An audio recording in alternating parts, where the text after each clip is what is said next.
Bonsoir Nicolas Goharan. Bonsoir Élise Lucet. Vous travaillez dans le monde politique depuis des années, mais vous vous définissez comme un activiste du sommeil. C'est quoi un activiste du sommeil? Alors je suis un activiste du sommeil, parce que je suis un adepte du sommeil.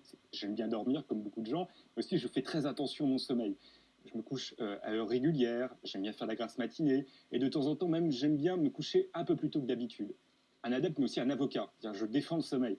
Il y a tout un discours de gens qui disent « Oh, le sommeil, c'est du temps perdu. Moi, j'ai envie de travailler. Je préfère regarder de bonnes séries. » Non, moi, je défends le sommeil.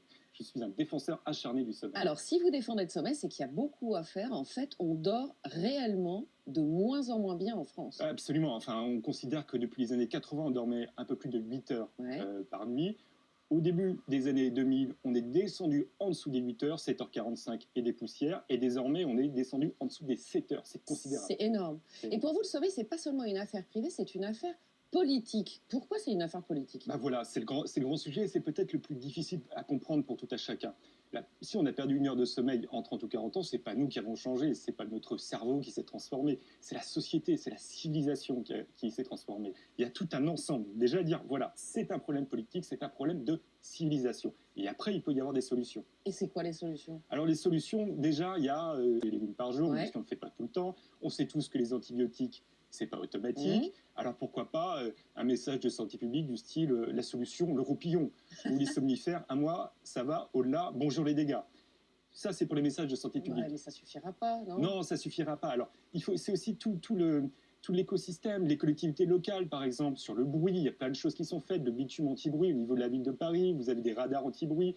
Vous avez aussi ça, c'est essayé en ce moment. Hein. Il y a des expérimentations. Il y a des expérimentations qui sont menées, à voir ce que ça donne, évidemment. Mais vous avez aussi au niveau national, moi, je propose, par exemple, la création d'un ministre du sommeil. Un ministre du sommeil? Un ministre du sommeil. Alors, vaste programme, il n'existe pas encore, ce sera sans doute plus facile. Qu'est-ce qu'il ferait? Alors, qu'est-ce qu'il ferait? Déjà, le fait d'exister, ça dit, voilà, c'est un sujet.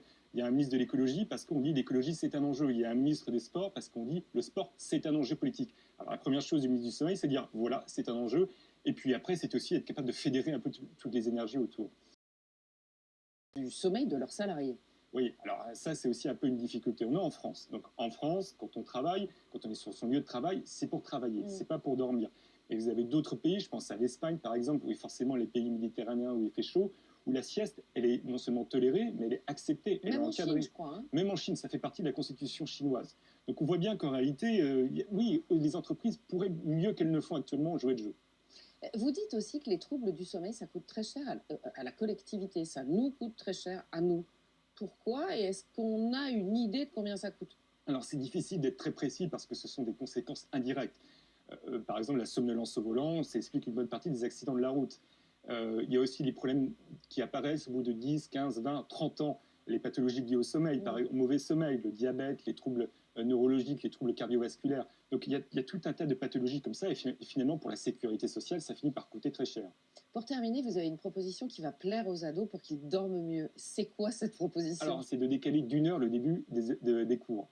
Il y a eu des expérimentations dans des lycées à Seattle, dans l'État de Washington aux États-Unis. On le voit aussi dans quelques lycées professionnels en Île-de-France. Et c'est assez encourageant, c'est-à-dire que on constate une amélioration des résultats scolaires. Ah oui. Les profs eux-mêmes disent bah oui, effectivement, ils sont quand même un peu moins fatigués. Donc je pense qu'il y a vraiment quelque chose de très intéressant à travailler sur le sujet en tout cas. Merci à vous, Nicolas Goharan. Merci Élise Lucet.